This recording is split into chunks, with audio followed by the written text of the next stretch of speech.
Congressman James Comer, Republican of Kentucky, Oversight Committee chair, knows everything that's going on. Or if he doesn't, he's trying to find out. Congressman, welcome back. And I would like to get you on that. There was some speculation as to who the bomber was, and maybe not the case. Are you thinking we're going to get some conclusive evidence soon? I hope so. And I've been assured from the people at the highest levels of the FBI, the ones who I actually trust, that they're using every resource they have available to try to find it. This is a priority for them. I believe in Kash Patel and Bongino, and I think they're doing everything they can to find that person. I saw the reports that it was someone. I don't know if that was true or not. We couldn't prove whether or not that was true, but I'm confident that that Patel's FBI will eventually figure out who that was. All right. And can I also ask you this? You know, Jack Smith has been looking at everybody's phone records, which is crazy. Mm-hmm. Shouldn't the administration have their own special counsel at this point looking into January 6th and looking into Butler, Pennsylvania? The stuff that has happened so far has been either wildly skewed or incomplete. I would suggest that this is one of the things the president needs to talk to those of us that are in charge of investigations and things. All of the constituents want to know the background on the kid that was the shooter in Butler, Pennsylvania. We all want to know. We all have questions about January 6th. There is a congressional committee. It's not the Oversight Committee. It's the House Administration Committee led by Barry Loudermilk that's looking into January 6th. They have a select committee. I'm not a big fan of special counsels for the reason that we saw with Jack Smith. They never do what they're supposed to do. They always get off track, and they're always overzealous. But I think that this is going to be a priority for Jim Jordan and the Judiciary Committee. Look, Jack Smith abused his power. This was an attempt to hurt a political candidate who just happened to be the President of the United States.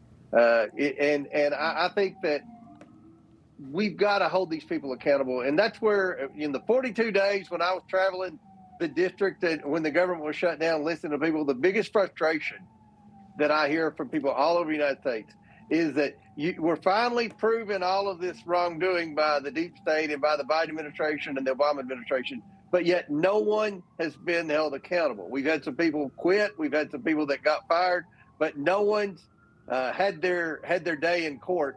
But I'll say this, Greg, I think that day is rapidly approaching. I think you've got the right people in place with Patel and Radcliffe and Tulsi Gabbard, and you've got the committee zeroed in on it. You know, we just need the Bondi Department of Justice to pull the trigger on some of these people that the evidence is overwhelming that they abused their power. All right. Great, sir. I'm glad you're on it and interested. Take a look at this. President Trump from last night. The country has never been in better shape. We went through this short-term disaster with the Democrats because they thought it would be good politically. And it's an honor now to sign this incredible bill and get our country working again. Thank you very much.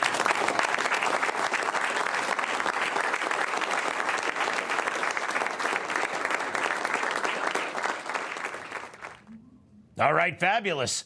Back in business, but this should not have happened. It should never have happened. This was another stunt by the Democrats. This was a Democrat shutdown. There's no question about it. And if it were up to most of the House Democrats in Washington, we would still be shut down. All they want to do is hurt Donald Trump. They don't care about federal employees. They don't care about our military personnel. They don't care about the poor people that rely on food stamps and SNAP benefits. They only care about hurting Donald Trump and trying to appease their far left-wing base. The Democratic Party that we all grew up around is gone forever. It's been taken over by the socialist elites on the East Coast and the West Coast. And they don't share the values that the average working class American shares. And I think that the American people saw that up close and personal with the stunts that Hakeem Jeffries and the House Democrats did with no goal other than to hurt Donald Trump. And they failed. And I think the American people blame the Democrats. And hopefully this will never happen again. Hey, you crossed paths with those Democrats, some of them who used to be, reasonable or somewhat moderate. And they're going along with this leftist stuff. Are they doing it out of fear, or they don't stand for anything? They just want to. What is up with them? Well, I found that most Democrats' main ideology is self-preservation. They want to get reelected, and they're afraid of a primary. They're afraid of losing a primary. If they do anything to cross over and work with Donald Trump, then they will get beaten in a primary. They will be like Christian Sinema, and they will be like Joe Manchin, who was pushed out of West Virginia because he was concerned that he honestly probably wasn't going to win a Democrat primary.